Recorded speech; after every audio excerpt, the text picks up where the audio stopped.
Tumsifu Yesu Kristo. Kati ya sifa nyingi zinazomtambulisha Mama Bikira Maria, mojawapo ni mama mwenye huruma, bikira mwenye huruma, mfariji wa wenye uchungu. Wakristo wote tunaalikwa kumfuata Yesu Kristo, na kama tunavyofahamu, Mama Bikira Maria ndiye mfuasi wa kweli na wa kwanza wa Bwana wetu Yesu Kristo, hasa katika matukio muhimu ya ukombozi wetu. Hivyo basi, nasi tunaalikwa kiupekee zaidi kumfuasa Kristo. Mama Bikira Maria anatupenda sana na anatamani na kutaka daima alipo Yesu nasi tuwepo. Hivyo inajidhihirisha kwenye matokeo yake mbalimbali, watu kufanya toba, kuabudu Ekaristi Takatifu, lakini pia kusali rozari.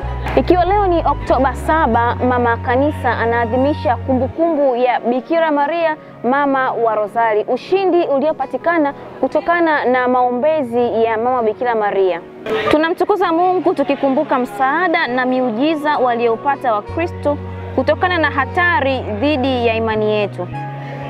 Mnamo mwaka 1571, Wakristo kwa kuitikia mwaliko wa Baba Mtakatifu Pio wa Tano walisali rozari, na kwa maombezi ya Bikira Maria walipata ushindi dhidi ya maadui zao.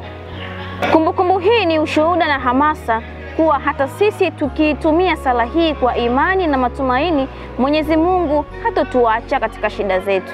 Hakika ataingilia kati kwa uwezo na msaada wake. Hivyo basi tunaalikwa kutubu na kusali rozari. Tuombee uongofu wa wakosefu, tuombee amani duniani. Mama Bikira Maria atusimamie na awe nasi siku zote. Bikira Maria Malkia wa Rozari, utuombee. Kumbuka, Oktoba tunasali rozari.